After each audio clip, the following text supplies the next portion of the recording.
Tent बहुत महंगा, garden बहुत महंगा होगा, लाखों रुपए का, भोजन लाखों रुपए के, दूल्हे के कपड़े भी अगर देखें तो 1-2 लाख रुपए के हो जाते हैं, सब महंगा, डीजे साउंड बाजे बैंड बाजे सब महंगा, और सब लोग अपना अपना समय पर पैसा ले जाएंगे कि नहीं ले जाएंगे?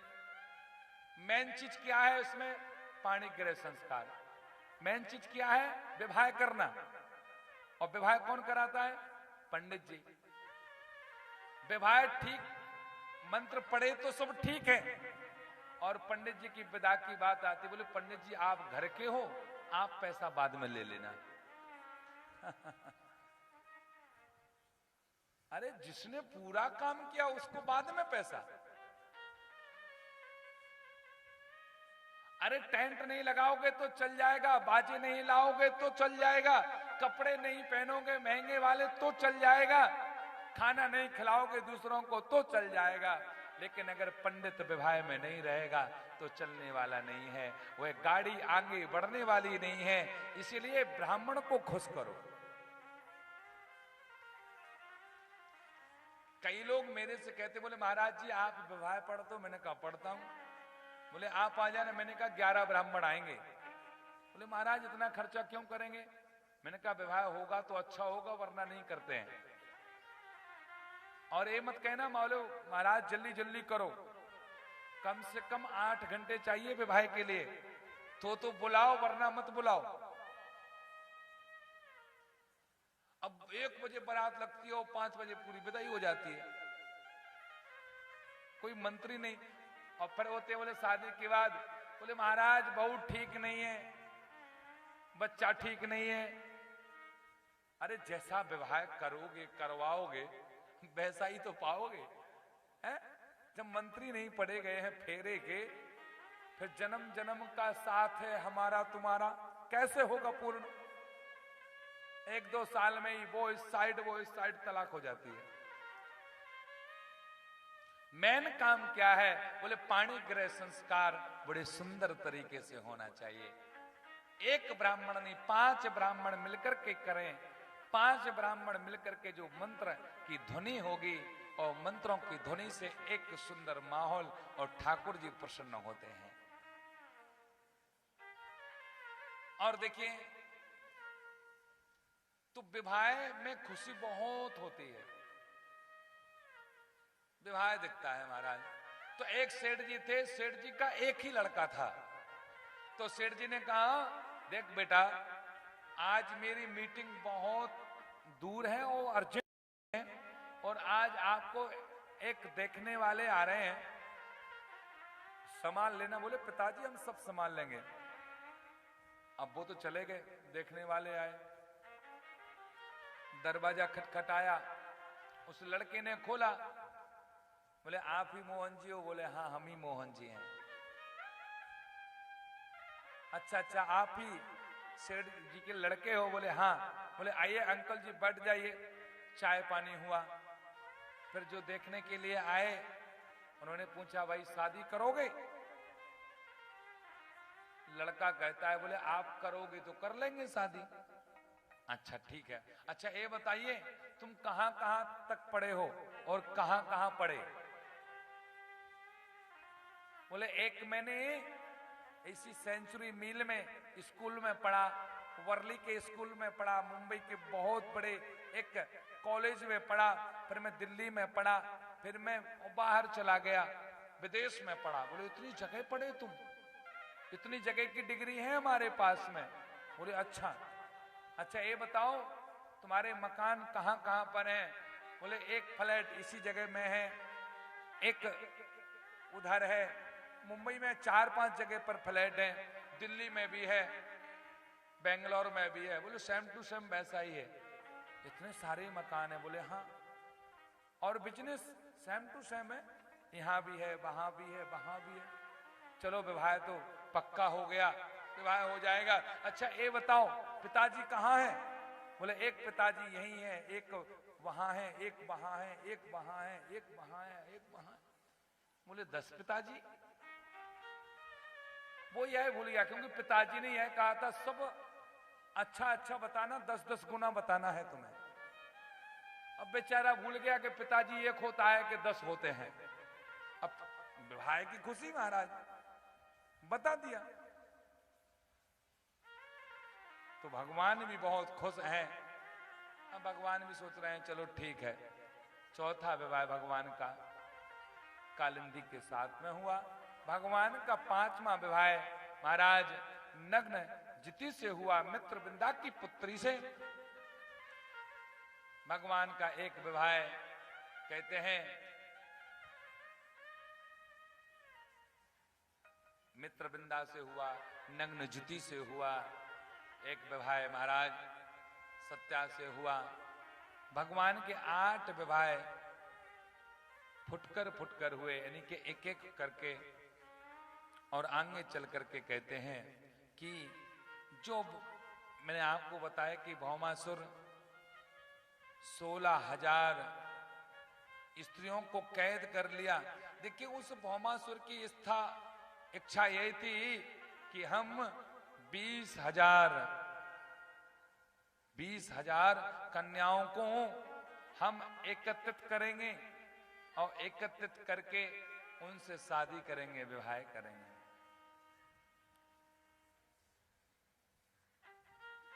अब भगवान ने क्या किया बंधुओं, भौमासुर का उद्धार कर दिया।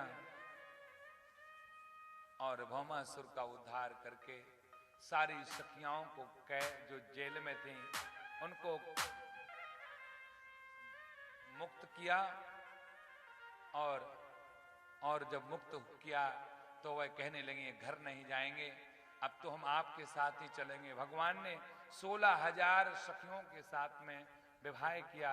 और भगवान का आज यह परिवार बहुत बड़ा हो गया। जोर से बोलिए। अब नारद जी ने सोचा कि मैंने हरि के जैसा मैंने रूप मांगा था तो भगवान ने मुझे बंदर बना दिया था। मैं एक स्त्री के चक्कर में बंदर बन गया था।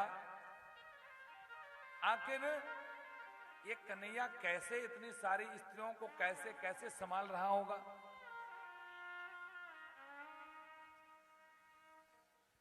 देखिए एक बात सत्य है कि समुद्र की गहराई कोई नाप नहीं सकता है और एक स्त्री की गहराई कोई नाप नहीं सकता है कि स्त्री के मन में चल क्या रहा है। हाँ,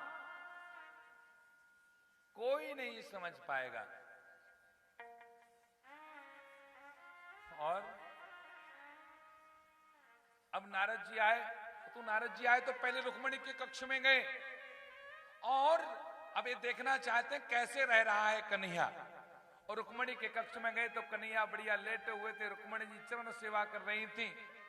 और कन्हैया ने कहा बोले नारद जी ठीक हो? नारद जी ने कहा बोले हाँ ठीक है। बोले चलते हैं। बोले रुको ना, बोले बहुत काम है अभी। अब नारद जी को काम तो था ही कि 16,108 के घर में जाना है। नारद जी रुक्मिणी के कक्ष से निकले, सत्यभामा के कक्ष में गए तो बढ़िया कन्हैया वहां पर भोजन कर रहे थे। जामवती के कक्ष में गए तो श्याम सुंदर बढ़िया बांसुरी को बजा रहे थे। मित्रविंदा के कक्ष में गए तो श्याम सुंदर बढ़िया बैठे हुए थे। सत्या के कक्ष में गए नारद जी तो श्याम सुंदर विश्राम की अवस्था में पहुंच गए थे। और नारद जी ने देखा जहां जा रहे हैं वहां कन्हैया, जहां जा रहे हैं वहां कन्हैया। ऐसा तो नहीं है कि रूम के अंदर से कोई रास्ता हो और इस रूम से उस रूम में, उस रूम से उस रूम में। और नारद जी कहते हैं कि भगवान रुक्मिणी के कक्ष में थे तो नारद जी दीवार पर हाथ लगा के देख रहे हैं कहीं रास्ता तो नहीं है कि पिलाई को खिसका दो गेट को तो उस पार भी चले जाओ, पता ही नहीं चलता है। कन्हैया ने कहा अरे क्या तुम्हारे अंदर शंका दौड़ रही है? बोले कुछ नहीं, जाओ घूम के आओ। बोले स्वामी मुझे नहीं घूमना है, आपकी लीला तो आप ही समझ सकते हो, हम नहीं समझ पाएंगे। आज रुक्मणी जी ने पूछा, कन्हैया कैसे हैं आप? कन्हैया कहते हैं, हर बात में कहते हैं कन्हैया राधा की याद करते हैं, हर बात में राधा, हर बात में राधा। रुक्मणी जी ने सोचा कि राधा है कौन? कौन है राधा? क्या जितना प्रेम कन्हैया राधा से करते हैं, क्या राधा भी उतना प्रेम कन्हैया से करती हैं क्या?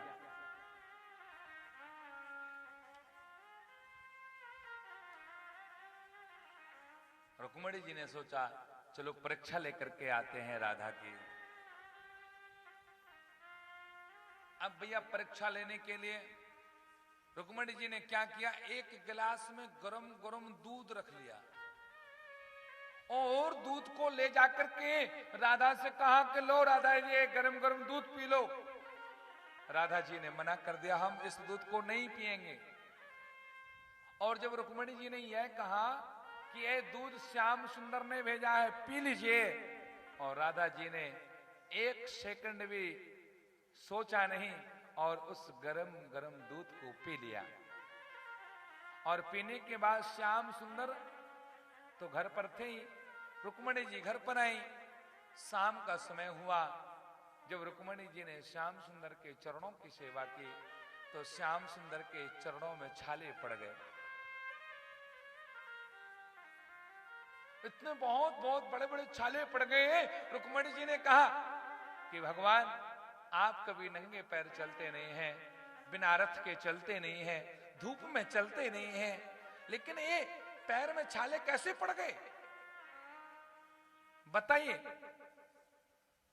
कन्हैया कहते हैं ये छाले तो आपकी देन है, ये छाले आपने दिए हैं। रुक्मणी जी ने कहा मैंने कैसे दिए? बोले ये छाले आपने दिए हैं। रुक्मणी जी ने कहा बताइए स्वामी जी, मैं आपको छाले क्यों दूंगी, तुम्हें याद नहीं है? बोले आज तुमने क्या किया? बोले क्या किया? बोले आपने आज राधा जी को दूध पिलाया है? बोले हाँ पिलाया है। वो दूध गर्म था? बोले गर्म था। दूध से आपके पैरों के छालों से क्या क्या रिश्ता है, क्या ताल्लुक है? कन्हैया कहते हैं अरे रुक्मणी तुम क्या समझोगी, राधा जी ने जब दूध पिया ना, वह गर्म था दूध। राधा जी के हृदय में, राधा जी के हृदय में मेरे चरण वास करते हैं, और जब वह दूध पेट के अंदर गया तो मेरे पैरों से उतर करके वह गरम गरम दूध गया है, इसीलिए मेरे पैरों में छाले पड़ गए। मेरे पैरों ने गरम गरम दूध को ले लिया और ठंडा करके नीचे को दे दिया है कि कहीं राधा का पेट खराब ना हो जाए। रुक्मणी समझ गई कि श्याम सुंदर तो राधा से बहुत प्रेम करते हैं, बहुत ही प्रेम। अब तो भगवान कहते हैं जोर से बोलना पड़ेगा, और जोर से। ओ मुझ चढ़ गया राधा रंग रंग, मुझ चढ़ गया राधा रंग, चढ़ गया रंग रंग, मुझे चढ़ गया राधा। गाइए, मुझे चढ़ गया राधा रंग रंग, मुझे चढ़ गया राधा रंग, चढ़ गया राधा रंग रंग, मुझे चढ़ गया राधा। अच्छा ये बताइए किस किस को राधा नाम रंग चढ़ा हुआ है? चढ़ा है? मुझे चढ़ गया राधा रंग रंग, मुझे चढ़ गया राधा रंग रंग, मुझे चढ़ गया राधा रंग रंग। श्री राधा नाम का रंग रंग, राधा नाम का रंग रंग, श्री राधा नाम का रंग रंग, राधा नाम का रंग रंग। मुझे चढ़ गया चढ़ गया चढ़ गया चढ़ गया चढ़ गया चढ़ गया, मुझे चढ़ गया राधा रंग रंग, मुझे चढ़ गया राधा रंग रंग, मुझे चढ़ गया राधा रंग रंग, मुझे चढ़ गया राधा रंग। हरि बोल।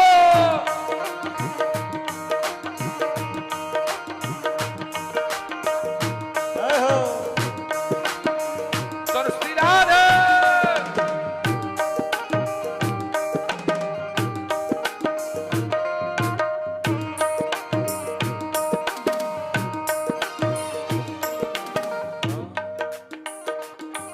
मुझे चढ़ गया राधा रंग रंग, मुझे चढ़ गया राधा रंग रंग, चढ़ गया राधा रंग रंग, मुझे चढ़ गया राधा रंग।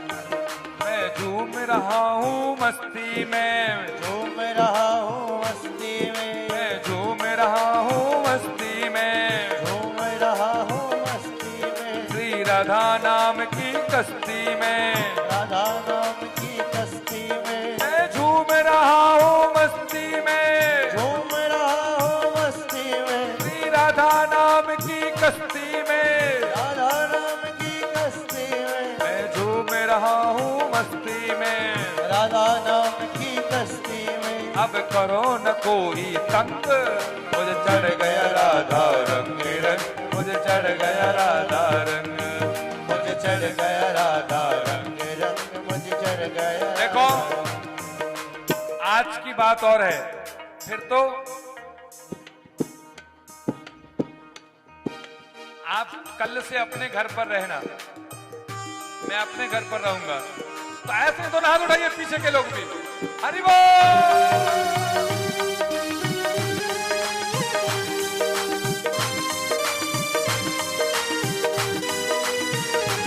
राधे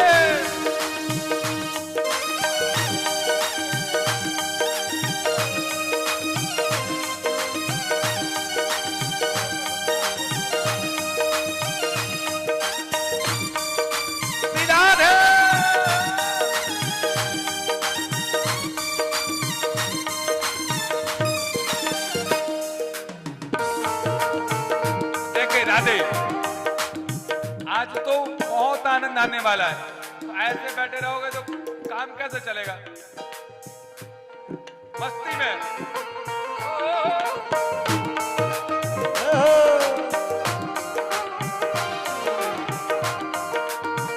राधे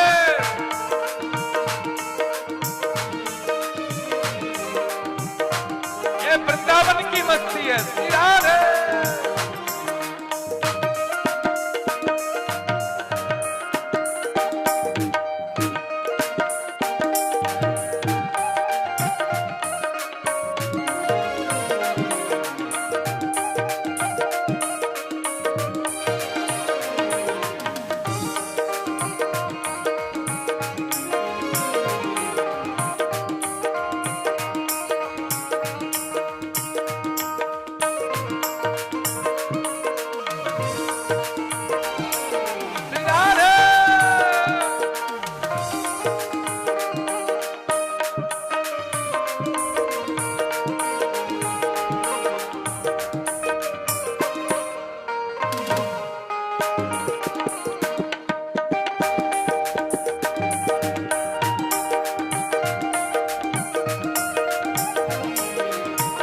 और क्या, और जब जिसको राधा नाम चढ़ता है तो क्या होता है पता है? तू है मोहन मेरा मैं दीवाना तेरा, तू है मोहन मेरा मैं दीवाना, तू है मोहन मेरा मैं दीवाना तेरा, मोहन मेरा मैं दीवाना तेरा। मेरी बिगड़ी बनाना तेरा काम है, मेरी बिगड़ी बनाना तेरा। देखिए जो कन्हैया को अपना मानते हो तो मस्ती में झूमना। मेरी बिगड़ी बनाना तेरा काम है, बिगड़ी बनाना तेरा काम है। तू है मोहन मेरा मैं दीवाना तेरा, तू है मोहन मेरा मैं दीवाना, तू है मोहन मेरा मैं दीवाना तेरा।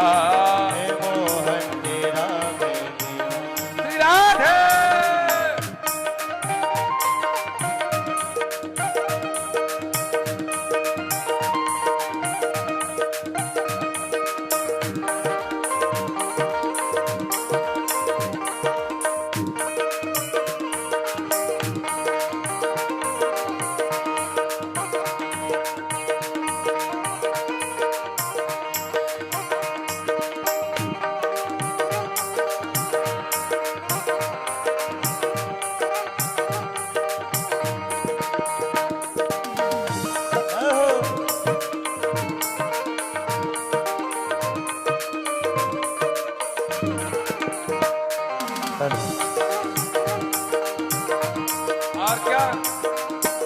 तू है मोहन मेरा, मैं दीवाना तेरा। तू है मोहन तेरा, मैं दीवाना तेरा। तू है मोहन मेरा, मैं दीवाना तेरा।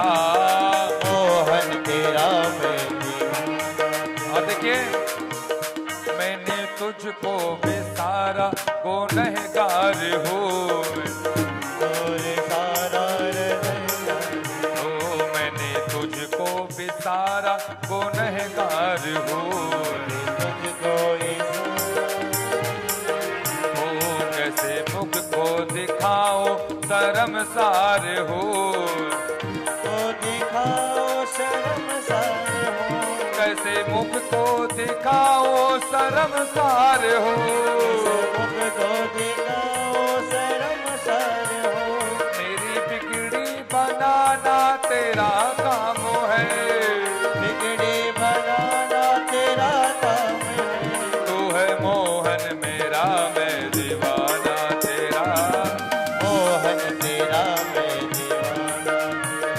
तू है मोहन मेरा, मैं दीवाना तेरा। वो है मोहन तेरा, मैं दीवाना। मेरी बिगड़ी बनाना तेरा काम है। बिगड़ी बनाना तेरा काम है। मेरी बिगड़ी बनाना तेरा काम है। बिगड़ी बनाना तेरा काम है। तू है मोहन मेरा, मैं दीवाना तेरा। मोहन तेरा, मैं दीवाना। ऐसे नहीं, देखिए, भगवान को दीवाना मानते हैं, हाथ बढ़ाओ, हरि बोल।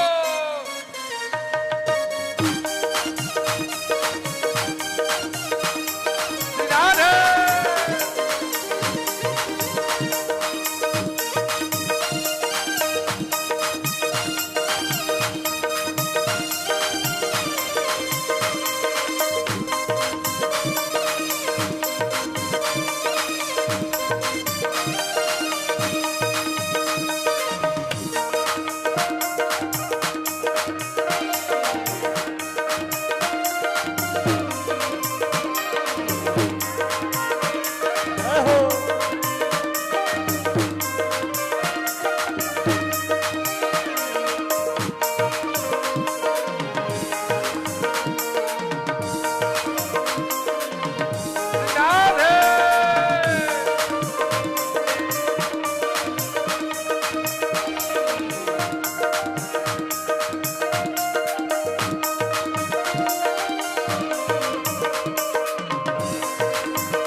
छोड़ दी अपनी कश्ती तेरे नाम पर, छोड़ दी अपनी कश्ती तेरे नाम पर। एक बात बताइए, अपनी अपनी नाव की डोर किसके हाथ में सौंपी है? कन्हैया को। इतने लोगों में मुझे लग रहा है कि 4-5 लोगों ने ही कन्हैया को सौंपी है, बाकी लोगों ने नहीं सौंपी। छोड़ दी अपनी कश्ती तेरे नाम पर, छोड़ दी अपनी कश्ती तेरे नाम पर, छोड़ दी अपनी कश्ती तेरे नाम पर, छोड़ दी अपनी कश्ती तेरे नाम पर। अब किनारे लगाना तेरा काम है, ठिकाने लगाना तेरा काम है, अब किनारे लगाना तेरा काम है। ठिकाने लगाना तेरा काम है। तू है मोहन मेरा, मैं दीवाना तेरा। तू है मोहन मेरा, मैं दीवाना तेरा। तू है मोहन मेरा,